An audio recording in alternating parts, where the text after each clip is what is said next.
ሰላም ውድ ተመልካቾች እንዴት ናችሁ? እንደምን አረፈዳችሁ? ወሳኝ የሆነ መረጃ ይላችሁ መጥቻለሁ። ይህ መረጃ ምንድነው?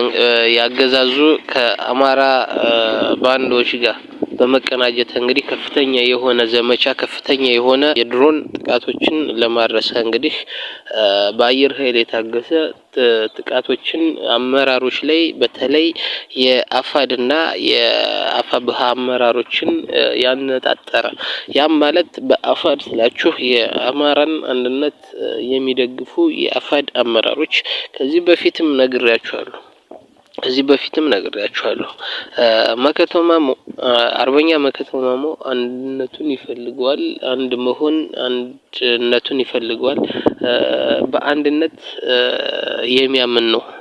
ለአማራ ትክክለኛ የወጣት ታጋይ ነው በሚል ብዙ ፕሮግራሞችን ሰርቼላችኋለሁ። ነገር ግን እሱን በእስክንድር ህቡ ደህንነት እስክንድር በብልጽግና የሚታገዝ በብልጽግና የደህንነት መዋቅር የሚታገዝ ህቡ የደህንነት ሰራዊት አለው። ህቡ እነ መከተው የማያውቁት ሰራዊት እነ አዶናይ አበበን እነ አቤ ጺሞን እነ ማስረሻ ሰጤ ጋር የሚመሩት ህቡ የሆነ የደህንነት ቡድን አለው።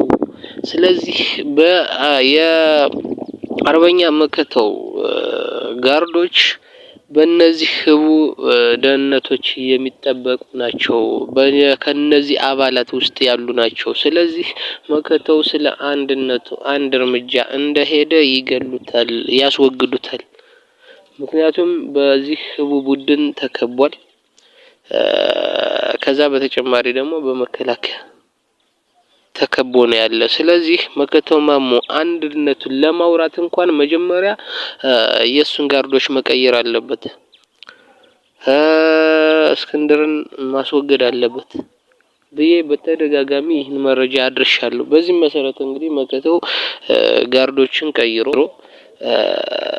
እንግዲህ እስክንድር እንዳለ ቢሆንም እንግዲህ የራሱን አቅም ፈጥሮ እንግዲህ አሁን ለአንድነቱ ከነ ድርሳን ጋር ከነ አርበኛ ድርሳን ጋር እየተገናኙ አንድነቱን ከመገናኘትም ባለፈ እንግዲህ አሪፍ የአንድነት ዘመቻ እያደረጉ ይገኛሉ። ይህ ይበል የሚያሰኝ ነው፣ ደስ የሚል ነው። ነገር ግን ይህንን እንደ ስጋት የሚያየው ይህንን እንደ ሽንፈት የሚያየው የብልጽግና የዲጂታል ሰራዊትና የብልጽግና ተላላኪ ሰራዊት የብልጽግና መዋቅር ሰሞኑን ስብሰባ አድርጓል። ድብቅ ስብሰባ ለ3 ቀን የቆየ ድብቅ ስብሰባ አድርጓል። በእነዚህም ስብሰባዎች እንግዲህ የወሰኑት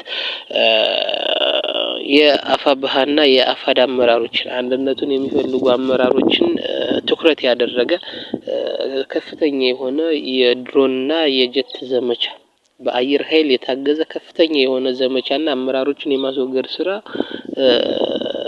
እንዲሰራ ተወስኗል። ለዚህም ነው እንግዲህ ወሎ ላይ ከፍተኛ የሆነ የድሮንና የጀት ድብደባ ደኖችን በሞርታርና በቢኤም የማውደም ሁኔታ እንግዲህ እየተሰራ ነው ሰሞኑን። ይህ ምንድነው እንግዲህ ለምንድነው የአማራ አንድነት አፋዶች ከምስራቅ አማራ አፋብሃው ጋር ግንኙነት ፈጥሯል። በእነሱ አማካኝነት እንግዲህ ቅርብ በመሆኑ እነ መከተው ከነሱ ጋር እየተገናኙ አፋድና አፋብሃ አንድ የሆኑ ጠላትን ሰርጎ የገባባቸውን ጠላትን ለአማራን አንድነት የማይፈልጉን የጠላትን ተላላኪ እንግዲህ እያስወገዱ ይገኛሉ። ማስረሻ ሰጤ አንዱ ነው። ስለዚህ ይህንን ለመጎተት እንዳይሳካ ለማድረግ የሚቻላቸውን ሁሉ ለማድረግ እንግዲህ ወሎ ላይ ዘምተዋል ማለት ነው። ስለዚህ ይህንን ህዝቡ በትኩረት ተመልክቶ ድጋፍ ሊያደርግ ይገባል። የማስረሻ ሰጤ ላይ የተደረገው እርምጃ ሌሎች ላይ እነ እስክንድር ላይ እነ ጌታ አስራደ ላይ እነ ኢያሱ አባተ ላይ እነ አቤ ጺሞ ላይ እነ አዶናይ አበበ ላይ መቀጠል አለበት እላለሁ።